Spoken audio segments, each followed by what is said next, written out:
Itu salahnya. Tidak heran kami. Ingat, jangan tinggalkan jejak apapun. Jika tidak, Anda tidak perlu kembali. Petik 2. Setelah sosok itu mengatakan ini, dia dengan lembut membuka jendela, dan sinar matahari masuk, menyinari nyala api kemasan pada jubah putih.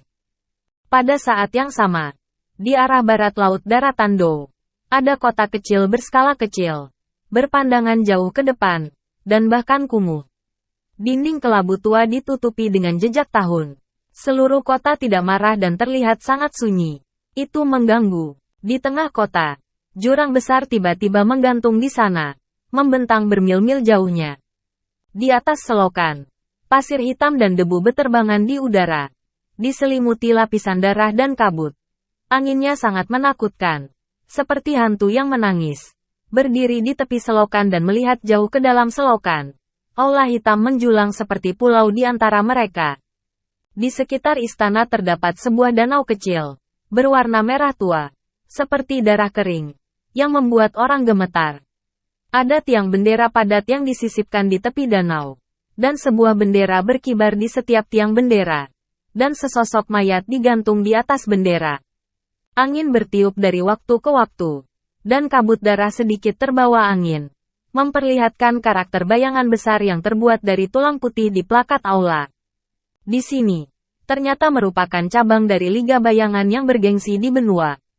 Tidak ada yang bisa membayangkan bahwa kekuatan yang dikenal dengan pembunuhan dan inkuisisi intelijen ini memiliki cara berdarah yang begitu keji. Pada saat ini, saat lolongan terdengar, beberapa sosok hitam melewati kabut darah dan terbang keluar aula, membisikkan sesuatu ke dalam. Anda mengatakan Xiao Yan berada di luar kota? Suara yang sangat serak keluar dari kuil. Dan itu sangat dingin sehingga tidak bersifat pribadi. Yang membuat beberapa orang berbaju hitam menggigil. Ya, selamat pria berbaju hitam. Perintah pembunuhan kuning dikeluarkan. Dan tubuh Xiao Yan kembali menemuiku. Aturan lama. Jangan melawan rumput. Jaga kebersihan tangan dan kaki.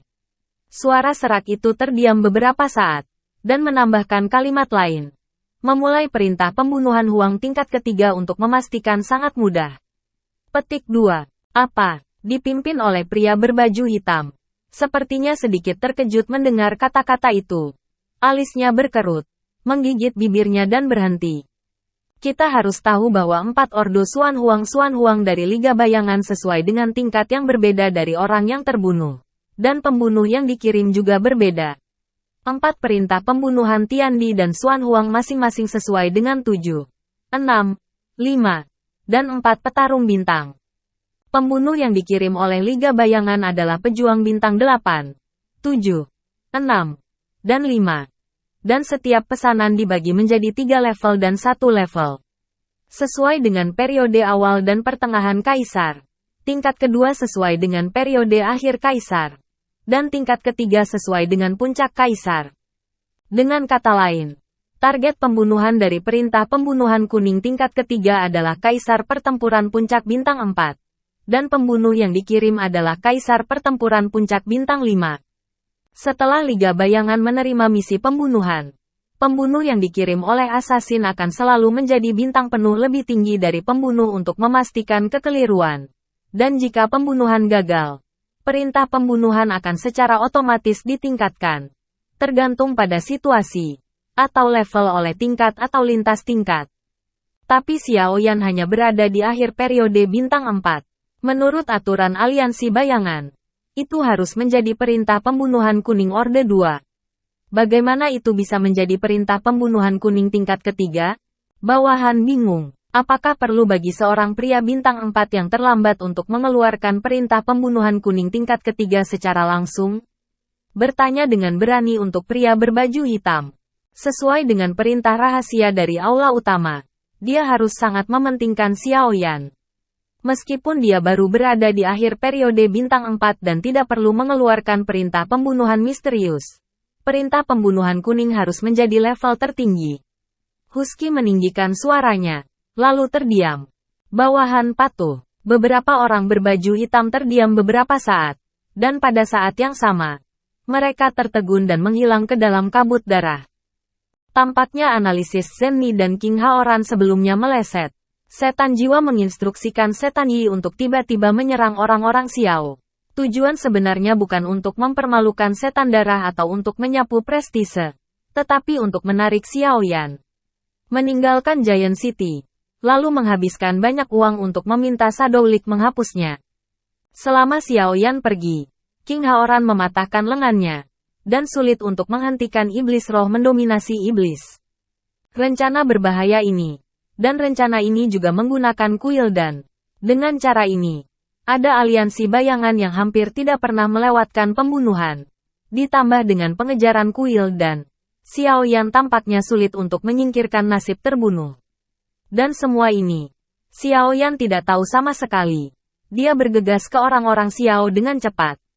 Setelah merobek kehampaan dan terbang dengan kekuatan penuh, keenam pria itu bergegas sepanjang jalan dan akhirnya memasuki wilayah Dizu dari prefektur di Yuan. Meski mengikuti garis lurus terpendek, Xiao Yan masih cemas, dan kekhawatirannya semakin kuat entah kenapa. Dia selalu merasa hatinya berpegang pada sesuatu, dan sulit untuk tenang. Dan Xiao Yao gelisah seperti semut di panci panas. Meski malam sedingin air, Xiao Yao memerah. Jenis siksaan yang ingin berpuasa tetapi tidak bisa bangun membuatnya terus-menerus mengubah posisi terbangnya, dan terbang di atas Xiao untuk sementara waktu. Yan terbang ke kanan Xiao Yan lagi untuk sementara waktu. Setelah penerbangan cepat lainnya, kerumunan akhirnya sampai ke pegunungan, melintasi lereng gunung, mencapai puncak gunung, dan melihat jauh. Semua orang Xiao jatuh ke mata Xiao Yan. Sekilas, Xiao Yan penuh amarah di sekujur tubuhnya. Api langit dimuntahkan dari setiap pori tubuh secara tak terkendali, dan kehampaan di sekitarnya terbakar sedikit terdistorsi. Untuk pertama kalinya, amarahnya begitu bergolak karena Xiao Yan meledak dengan panik. Saya melihat wilayah orang-orang Xiao dikelilingi oleh orang-orang suku dan kuda yang padat.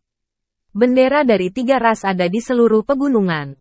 Sangat tidak mungkin untuk menggambarkannya dengan kebocoran air dan sayap. Tidak mungkin bagi orang Xiao untuk melarikan diri. Baru saja menyebutkannya.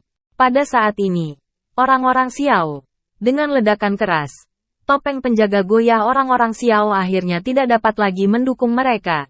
Dan potongan-potongan itu menghilang ke udara. Pada saat yang sama, orang-orang Xiao dan lembah Tianming juga menghilang. Ekspresi keajaiban di wajah semua orang. Kaisar Ming, ini merepotkanmu. Xiao Li menatap Kaisar Ming dan segera membawa orang untuk menyelamatkan. Dia penuh emosi dan rasa bersalah. 1 laki-laki, 2 bersaudara. Kenapa begitu sopan? Selain itu, lembah Tianming saya dan orang-orang Xiao selalu sekarat. Jika Anda jatuh, itu harus menjadi lembah Tianming saya. Saya tidak percaya bahwa kerjasama ketiga orang itu benar-benar hanya diarahkan ke pembuluh darah. Tapi hanya alasan. Kaisar Ming menepuk bahu Xiao Li dan berdiri berdampingan dengan Xiao Li. Dia berdiri diam menghadapi serbuan 3 suku itu. Aku berpegang pada kematian. Ada sedikit penghinaan dari udara. Kaisar Ming dan Xiao Li terkejut, dan mengangkat kepala mereka pada saat yang sama. Tampak pucat pada 5 orang Heipao yang berkumpul di tengah udara dengan kebencian.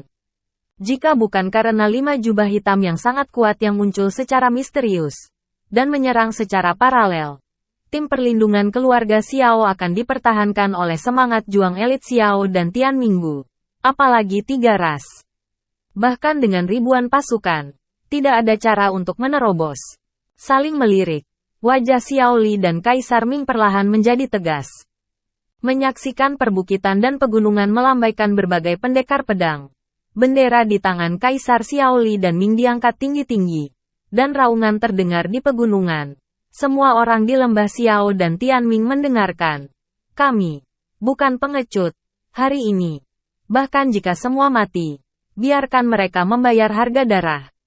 Petik 2. Membunuh. Petik 2. Orang Xiao dan Tianminggu memiliki mata merah panjang. Untuk tanah air mereka dan untuk orang yang mereka cintai. Mereka memegang senjata dan menyapa 3 ras. Untuk sesaat, bayangan pedang, cahaya darah berceceran. Kabut darah menodai seluruh negeri. Di antara orang-orang dalam huru-hara, Tiga sosok yang bergegas ke depan adalah yang paling heroik. Dan kemanapun tentara lewat, ketiga ras itu terbang dengan daging dan darah. Dan mati atau mati. Ketiganya adalah Xiao Li, Kaisar Ming, dan Xiao Long. Kekuatan ketiganya berada di atas jangka menengah Samsung. Di antara mereka, Xiao Li adalah yang terkuat dan termasuk dalam kekuatan tertinggi di Dizu. Tidak ada yang bisa berdiri untuk itu. Di bawah kepemimpinan ketiga orang tersebut, orang-orang Xiao dan Tian Minggu bekerja keras dan melawan. Terlepas dari kerumunan dari tiga balapan, serangan pertama mereka setelah istirahat benar-benar berhasil dipukul mundur. Banyak limbah. Pemimpin berjubah hitam di udara melihat bahwa ketiga klan tidak dapat menembus garis pertahanan ketiga pemimpin tersebut. Dan ada sentuhan ironi di sudut mulutnya. Telapak tangannya sedikit tegak, dan sedikit semangat pendendam. Berlama-lama di atasnya, satu klik dalam kehampaan. Roh pendendam yang ganas langsung menuju ketiganya. Jauh, dengan bantingan. Ketiga pria itu terbang terbalik. Darah keluar dari mulut mereka. Dan bilah di tangan mereka terbang. Dengan kekuatan Kaisar Bintang 5 di Hei Paoren, dan keterampilan bertarung tingkat lanjut yang dia gunakan, sama sekali tidak mungkin ketiga Kaisar Samsung dapat bekerja sama. Dalam satu gerakan, ketiganya kehilangan kemampuan bertarung dan berbaring. Matanya jatuh ke tanah. Dan dia sepertinya melihat akhir tragis dari Xiao dan seluruh pasukan Tian Minggu. Dan air mata keruh tidak bisa menahan jatuh. Saya akan menyerahkan sisanya kepada Anda. Jangan katakan ini padamu. Pria berjubah hitam berkata dengan jijik. Jika bukan karena perintah bahwa dia tidak dapat membunuhnya secara langsung. Ketiga Xiao Li pasti sudah lama kehilangan Huang Quan. Tetapi dia tidak mengerti mengapa ada perintah seperti itu. Melihat bahwa para pemimpin Xiao dan lembah Tianming dapat diizinkan untuk menggunakan daging mereka. Orang-orang Yimao bersorak serempak. Dan banyak bilah pedang mengiringi jangkrik di wajah mereka. Bergegas untuk memotong Xiao Li, yang tergeletak di bawah tanah, dan berencana untuk mengambil jasa besar murah. Semua ini jatuh ke mata Xiao Yan dan yang lainnya yang bergegas turun dari puncak gunung. Niat membunuh Xiao Yan dan Xiao Yao hampir memadatkan udara di sekitar mereka. Semangat juang telah dipancarkan, dan giginya berderak keras. Mata ada darah di mana-mana.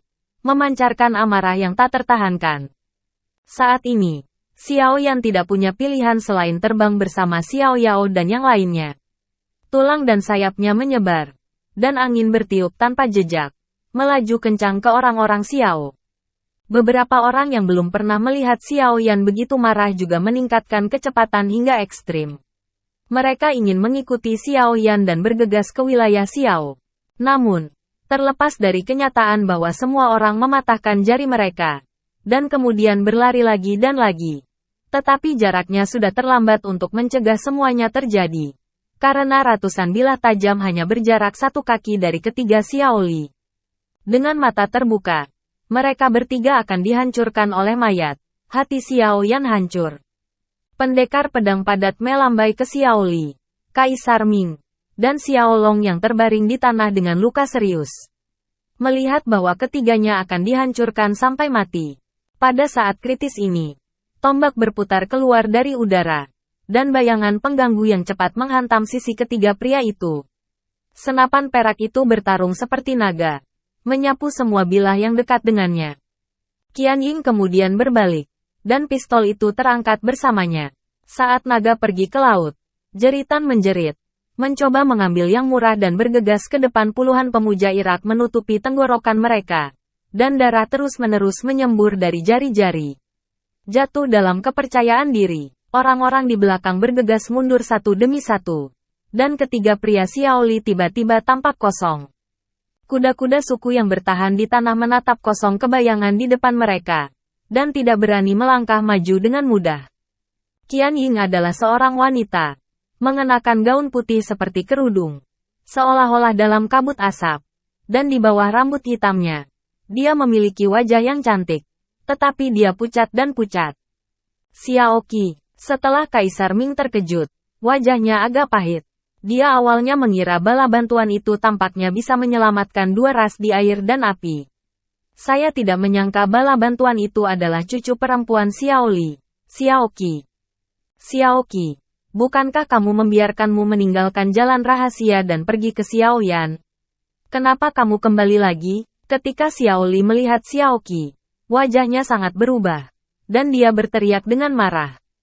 Dia awalnya ingin Xiaoqi melarikan diri dari jalan rahasia, mencari Xiaoyan, dan membiarkan dia tidak pernah kembali, dan kemudian mengikutinya untuk membantunya memperkuat dan kembali untuk membalaskan dendam orang-orang Xiao.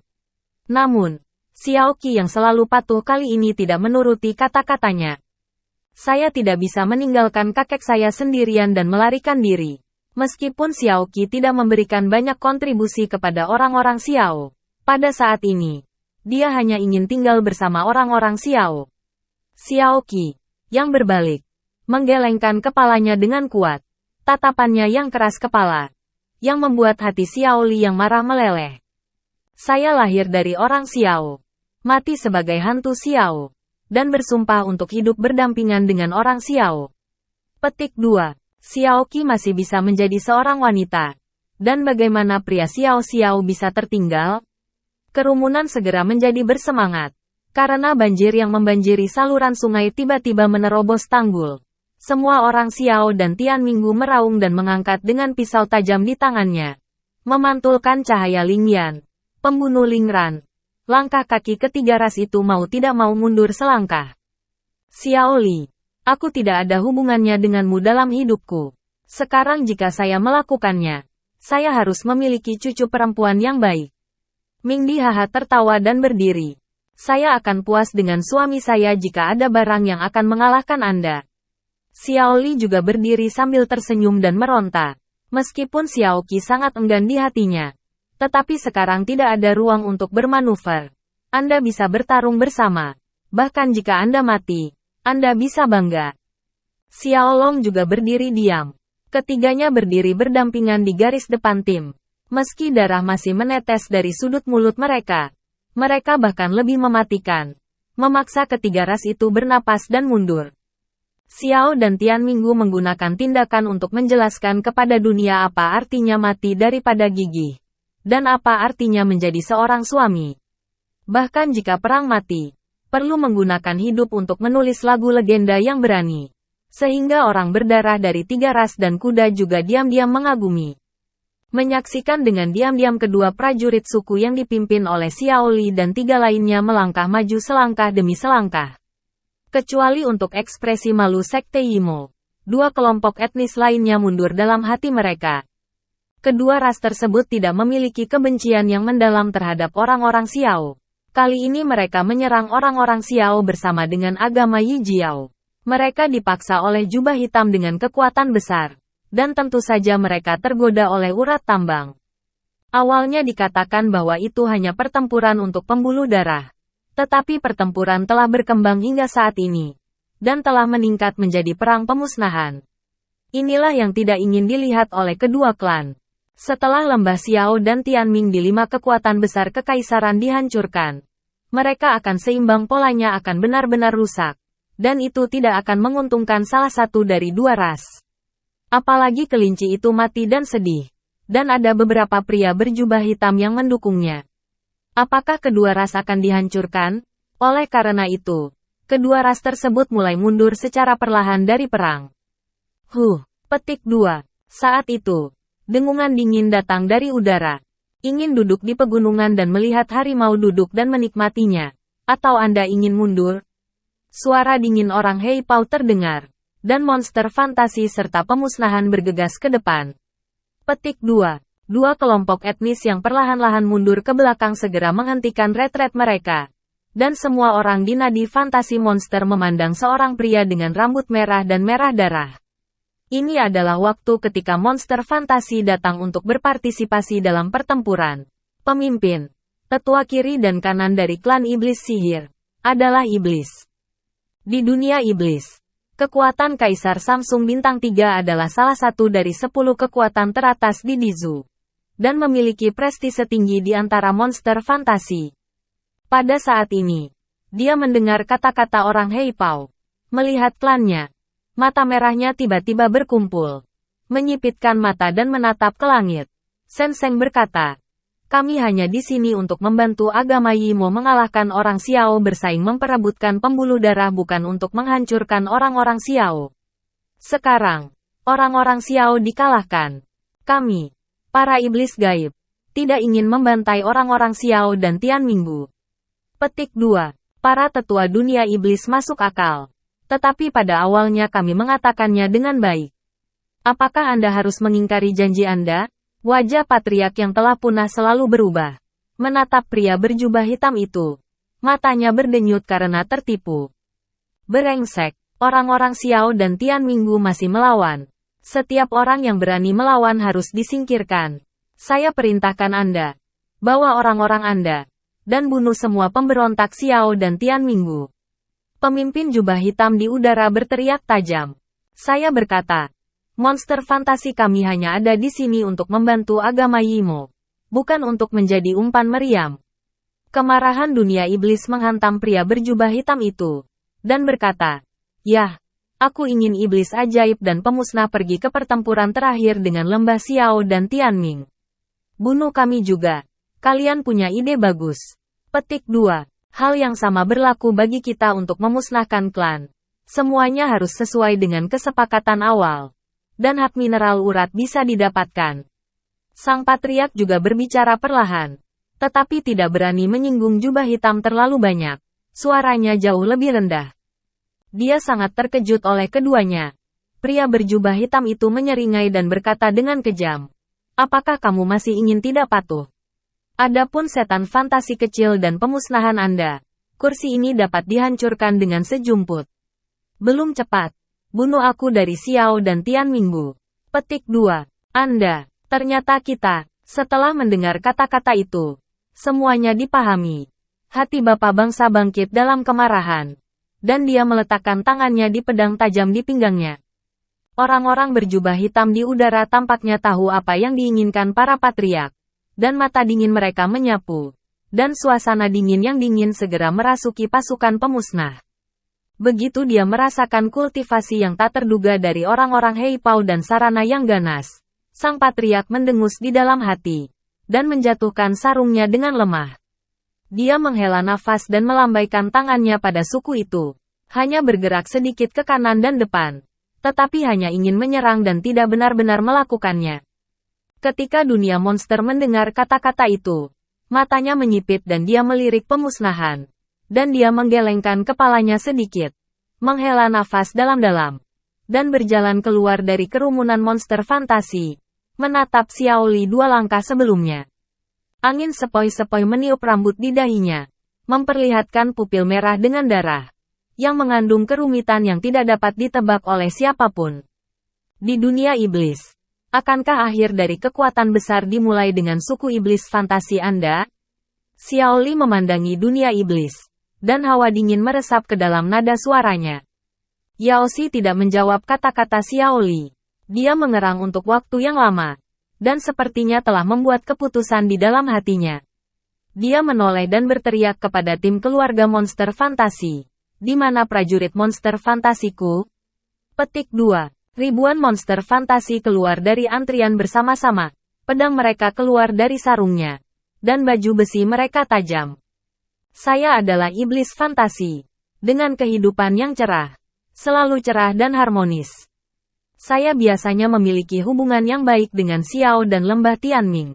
Kali ini, jika saya harus dicintai, saya tidak akan membantu Yimo untuk menyerang Xiao untuk memperebutkan pembuluh darah. Tapi sekarang, jelas, ini bukan lagi pertempuran untuk memenangkan tambang. Tetapi untuk melenyapkan orang-orang Xiao. Ada jejak tekad dan keganasan di mata dunia iblis. Dan tiba-tiba dia melihat ke atas dalam kebingungan kerumunan. Dan berteriak di bagian bawah pria berjubah hitam di dalam hatinya.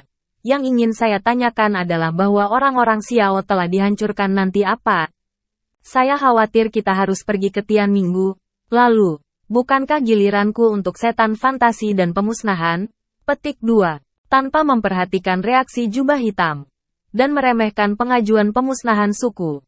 Dunia iblis memandang dengan penuh semangat ke milik iblis-iblis. Dan berkata dengan lantang. Anak-anak iblis-iblis. Hari ini, kita adalah tidak berjuang untuk diri kita sendiri. Jika kita untuk membantu Yimo mengajar untuk membunuh orang Xiao, pasti ada banyak korban. Ketika kita ingin berjuang untuk diri kita sendiri, kita mungkin tidak memiliki kemampuan untuk berperang. Orang-orang Xiao yang pantang menyerah dan saudara-saudara Tian Minggu yang saleh semuanya mengagumi di mata mereka. Saya juga seorang pria setinggi 7 kaki. Bagaimana saya bisa dianiaya dan berada di bawah belas kasihan penjahat? Erlangmen. Untuk darah kami. Untuk tulang kami. Dan untuk iblis fantasi saya untuk tidak memberikan umpan meriam kepada orang lain. Apakah Anda ingin mengikuti saya dan saudara-saudara dari Xiao dan Tian Minggu untuk memotong pisau yang Anda potong secara sukarela? Petik 2. Sentimen heroik dunia monster mengejutkan semua orang di tempat kejadian. Xiao dan Tian Minggu tidak memikirkannya. Dan ketiga aliansi etnis itu bahkan tidak memikirkannya. Bahkan beberapa orang berjubah hitam tidak menyangka bahwa dunia monster berani membawa monster fantasi ke pertempuran. Xiao Li dan Kaisar Ming sangat tersentuh sehingga mereka tidak dapat berbicara. Yi Jiao di bawah kepemimpinan orang Hei Pao marah dari hati. Para patriark sedikit gelisah. Tetapi mereka tidak bergerak setelah beberapa saat perjuangan. Rasa dingin yang barusan masih ada menyebar di hatinya. Dia menghadapi orang-orang Hei Pao tanpa kepastian apapun. Tetapi ribuan prajurit dari klan iblis fantasi keluar dari perang. Mengayunkan pedang mereka dan mengaum. Saya menunggu kematian untuk mengikuti yang lebih tua pergi. Berjuang untuk diri saya sendiri. Dan berjuang untuk klan iblis fantasi saya. Petik 2. Raungan itu sangat mengejutkan hingga bergema di atas orang-orang Xiao untuk waktu yang lama. Sekelompok semut juga takut memberontak. Apakah Anda yakin menentang kursi ini? Beresiko memusnahkan klan? Melihat perubahan situasi yang tiba-tiba. Pemimpin jubah hitam menjadi marah. Dan suara Yin seperti ular berbisa. Sudah mati. Dan cepat atau lambat. Lebih baik mati. Kata-kata dunia iblis keras dan vokal. Tanpa penyesalan. Saya percaya bahwa hati patriark iblis ilusi seperti hati saya. Sama seperti darah iblis yang tak terlupakan. Petik 2. Bagaimanapun. Pedang merah berdarah dari dunia iblis mengacu pada orang-orang dari agama Yimo dan pemusnahan suku. Saya khawatir Yao Xi sendiri tidak mengharapkannya. Tetapi kepindahannya baru saja menyelamatkan suku iblis sihir. Karena lokasi iblis magis yang jauh, mereka masih tidak tahu apa-apa tentang gadis itu. Hanya dengan tugas mengayunkan pisau ke suku Xiao yang mengembalikan iblis ke iblis. Kaisar iblis harus menghancurkan 9 rasnya. Belum lagi Xiao Yan dan yang lainnya akan segera tiba. Dan justru karena Xiao Yan dan yang lainnya akan segera tiba. Kepindahannya tidak hanya menyelamatkan suku iblis sihir dari bencana darah, tetapi juga sangat menguntungkan Xiao Yan. Saudara-saudara, terima kasih. Hari ini adalah pertama kalinya Xiao, Tian Minggu, dan Pantom bergabung. Dan mungkin terakhir kali. Tapi bagaimanapun juga, Pantom yang akan membantumu akan selalu mengingat orang-orang Xiao. Xiao Li sangat tersentuh. Anda harus tahu bahwa ini bukan hanya arang di salju. Tetapi kesengsaraan biasa. Jika ada kesempatan di masa depan, orang-orang Xiao harus membalas kebaikan ini. Dunia iblis mengagumi darah beberapa orang, dan dapat bekerja dengan beberapa orang untuk bertarung bersama. Itu juga merupakan hal yang hebat dalam hidup. Bahkan jika darah terciprat 3 langkah, itu sangat berharga. Dunia monster melangkah maju, dan Xiao Qi memelototi kuda satu sama lain tanpa rasa takut. Saya melirik tulang besi Xiao Li, Kaisar Ming, Yao Xi dan lainnya. Yang semuanya adalah pasukan Dizu. Tetapi mereka menyerah pada kekuatan-kekuatan eksternal. Pada saat ini, stigma para patriark semakin kuat. Dan mereka memegang pedang dengan erat di kedua tangan. Sarungnya dilonggarkan lagi. Dan langkah-langkahnya bergerak maju 2 langkah. Tetapi keberanian yang baru saja bangkit berkedip dan menjadi kaku di bawah kata-kata pria berjubah hitam itu. Karena itu, kursi ini telah meninggalkan Anda tanpa akhirat. Petik 2. Melihat sekelompok petarung berpangkat rendah berani memberontak di depan mereka sendiri. Menertawakan kepala jubah hitam. Lengan bajunya bergetar. Dan 2 rantai ilusi seperti memakai bunga dan daun. Di dunia iblis, Anda akan membunuh pengkhianat yang berperang melawan Ge ini. Sekarang hanya ada 2 orang kuat di Xiao, Tian Minggu, dan iblis fantasi yang bisa bertarung. Yaoshi dan Xiaoqi saling memandang pada saat bersamaan, dan mengambil langkah pada saat bersamaan. Lengan mantis adalah gerobak, dan kami tidak bisa menahannya. Dalam cibiran, pria berjubah hitam melilit rantai, menjerat senjata perak Xiaoqi, dan kemudian memukul pedang darah dunia iblis dengan kekuatan senjata perak. Pedang dan senjata bertabrakan, dan dunia iblis serta Xiaoqi tidak punya waktu untuk mundur. Gerakan pria berjubah hitam itu sedikit berubah. Rantai ilusi tiba-tiba berubah menjadi 4. Dan 2 tambahan itu terlempar ke dunia iblis. Pintu. Kebencian orang jubah hitam terhadap dunia iblis pasti akan membunuh dunia iblis untuk pertama kalinya. Dan menyelesaikan kebencian hati. Kekuatan orang-orang Hei Pao sama sekali bukan musuh Xiaoqi dan dunia iblis. Dunia iblis terlambat untuk menghindar. Dan wajahnya telah sangat berubah. Jadi dia buru-buru menarik pedangnya, menggandakan tinjunya, dan meledakkannya ke dalam rantai. Ledakan, dengan suara teredam. Rantai itu menghantam dunia iblis tanpa hayalan, dan menggedor dada dunia iblis. Wajah kemerahan dunia iblis tiba-tiba pucat. Dengan suara rangan, kakinya merosot ke belakang. Semburan darah keluar, dan berubah menjadi kabut darah. Satu gerakan. Gerakan lain. Yaoshi kalah. Kekuatan yang berbeda membuat wajah tegas Yaoshi pucat seperti salju. Melihat dunia iblis yang terluka, Xiaoqi sangat marah. Mengepalkan gagang senjatanya dengan kedua tangan. Dan amarahnya yang samar dengan cepat mengalir ke senjata perak itu. Kemudian, Xiaoqi membuat langkah yang salah. Gerakannya berubah dengan cepat. Dan pistol perak itu bergetar dan berfluktuasi. Dia bahkan melepaskan diri dari rantai yang terjerat. Tanpa ragu sedikit pun, Xiaoqi Jiao mendengus. Kakinya terbanting ke tanah. Dan tubuhnya menarik. Ujung senjata mengguncang sekelompok tombak berbisa dan menusuk pria berjubah hitam itu di udara.